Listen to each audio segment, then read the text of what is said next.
have some things to say. So,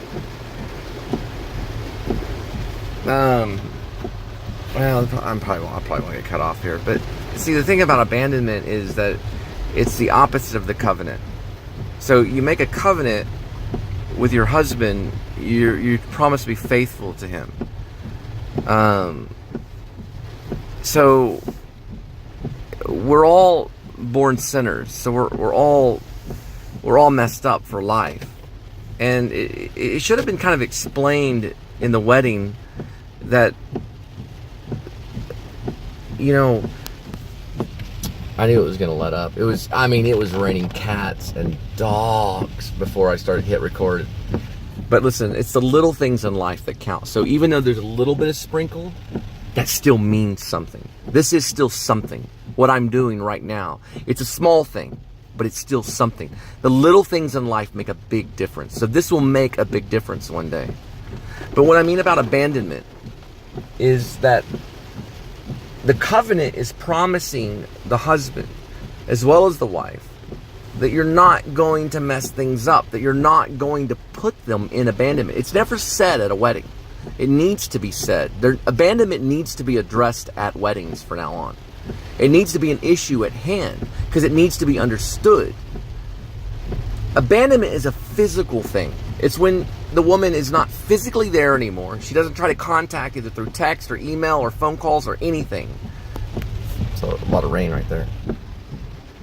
So abandonment has to do, it's a physical thing, meaning she's not physically there anymore. And that's the opposite of the covenant. When you make the covenant with God, you're promising to God, like I'm promising to always be by the side of my wife, no matter what happens, no matter how fat she gets, no matter how thin she gets, no matter how sick she gets, no matter how close to death she is. I'm always promising to be by her side. She physically abandoned me by taking the kids. It was a physical thing. So there's weird things that are going on in my life because I am going out and looking for another woman, because if she's not here anymore, even though that we're legally married, she's committing abandonment, which will lead to adultery, either on my end or her end. It'll lead to adultery. All abandonment does, which is the same as separation. But what's funny is I can't talk to any of them right now. I can text them, and they can text back, or I can go through messages, like letters or whatever. And texting happens. But this one girl I'm talking to in Ohio, she'll call me, but she has no speaker on her phone. So I can't hear her talk. But I can read the text messages. And this is going on with another lady on the border of Mexico, that she sends me Facebook messages. But yet there's no talking. So they're only words that are going on right now, which is, I understand that because I'm a writer. I'm also a filmmaker and I'm an actor at heart. But I understand this whole thing about the written word. And that's kind of what is at play right now. Because I can read the messages, but I can't hear their voice. I can hear women's voice at work, or I can hear them maybe if I talk to, a customer service person on the phone. But I think God is involved in this. And I ask God every single day. I ask him, I say, why am I being abandoned? And I don't think he's abandoning me, because he's always here. I don't understand. Oh my God, it's a lot of flooding right there. Even if I turned in right here, you can't really see it. Well, you kind of can. But I ask him, why the abandonment? I mean, we made a covenant. And maybe the sins that I have committed went too far, And so abandonment's like a form of punishment, per se. And then I have to be punished a certain amount. Which I don't understand why Jesus punished his followers. I think that's an Old Testament thing. I think this is what this is going on. This hell that's going on with me has to do with Old Testament and New Testament. Because if people start to surrender to the New Testament, the New Covenant, there's not as much punishment, because God bared his body on the cross and died for our sins as the ultimate punishment, so that we don't have to suffer things like abandonment. Abandonment comes from the old way. See, a new covenant wife, a wife that follows Jesus Christ, would never abandon her husband. Remember the guy that was in the wheelchair that was nearly martyred in our Sunday Bible fellowship? He was martyred at another church. Could you imagine if his wife abandoned him because of sin? And there he is by himself in the wheelchair? That would never happen, because he married a new covenant believer. Like, he married a woman that gave herself as a living sacrifice to her husband, and there's nothing that her husband can do to ever abandon him. I should be just like that guy in a way. I should have a new covenant wife that will never abandon me. But I think that man that's blessed with that new covenant wife should pray for me as well, because he doesn't know how fortunate he has it to have a wife that believes in the New Testament and believes in sacrifice and believes in forgiveness, or he'd never be married and he would never have children. She had to give up something of herself, which that's an example of true marriage under a new covenant. Angel is an example of marriage under the old covenant, because Angel has Jewish bloodline. So Angel is stuck in the old ways because she's looking at me as an Old Testament husband when I'm actually a New Testament husband. The reason we have David and Elizabeth and Gwendolyn Angel is because of Jesus. I am a father. Whether you get the law involved or not, I am a father. I'm a biological father of those 3 kids. And I am still talking to the leaders that are trying to show you what the new covenant is. If you want to become a new covenant wife, then you would run to me immediately. You would be banging on my door, asking for forgiveness, on your knees, crying tears, pleading that I take you back, because I don't know if I can. 100 days is a lot of pain. I have to ask Jesus to give me the grace to accept you back, because you have put me through horrible misery. You don't know what abandonment does to a man. And I'm sure your mother is just rolling her eyes. Your mother abused heroin. Your mother is responsible for the neglect of Randall and for Mike. Their deaths, both their deaths are nearly, in the eyes of God, are murder.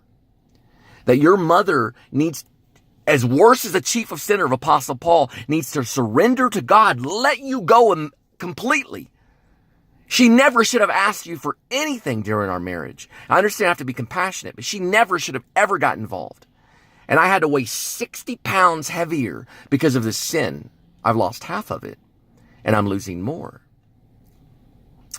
But you have to understand what the new covenant is and what Jesus Christ will do. Because if Jesus wants to give me a new woman and a new covenant wife, just like the man in the wheelchair that was shot at the church has a new covenant wife that gave herself to him as a living sacrifice, Jesus will. Jesus will give me a woman that will give up her own life to be a new covenant wife, to be a wife that follows the new covenant, not the old ways, the ways of sin, and judging someone on the ways of sin and law, and where they live in legalism in the Jewish law. That's evil. What's new and what's good is what Jesus Christ is.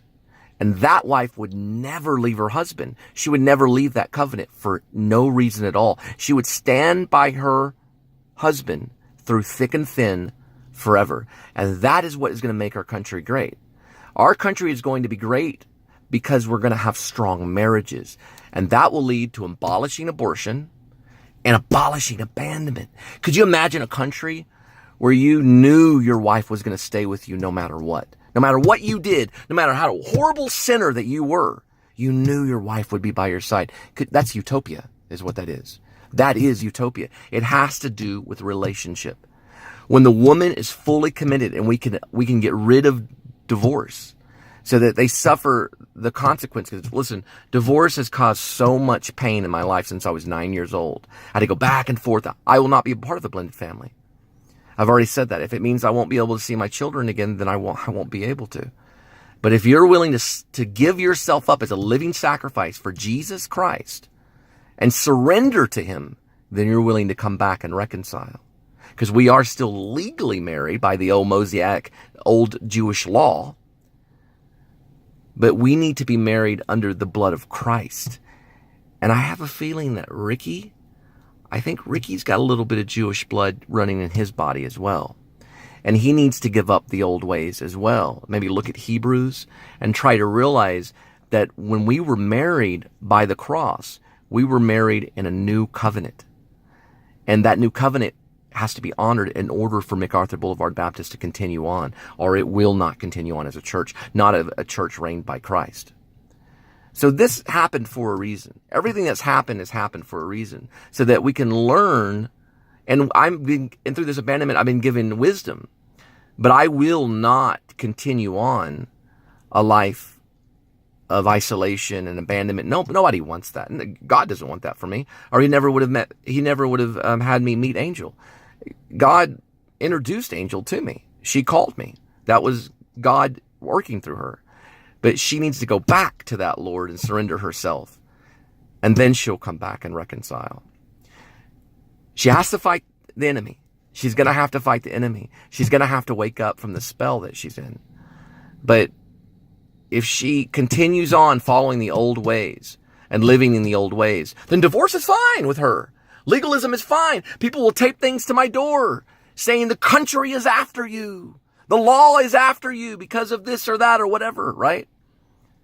That's legalism. That's evil. That'll never win. And listen, there is no law against kindness. We can always turn the other cheek. It's a civil matter. It's a family matter. So there's no reason to kick in the door. Why would you kick in the door? You kick in the door because of a drug dealer. You kick in the door because of murder. You don't kick in a door over divorce. So is the process server going to serve me in the car? Where? You better find me. See, God has put me in this situation to teach a lesson to MacArthur Boulevard Baptist and to awaken Angel. She needs to give up the old Jewish law and surrender to Jesus Christ. And she needs to not be in law, but she needs to be in Christ in order to return. And then God will work into my heart to accept her again. Or he will provide me a woman of faith of the new covenant. And then I'll start over and I'll never see any of them again. If that's the case, I'll never see any of them again. And he can do that. God can make all things new, and he will make all things new. That's a promise.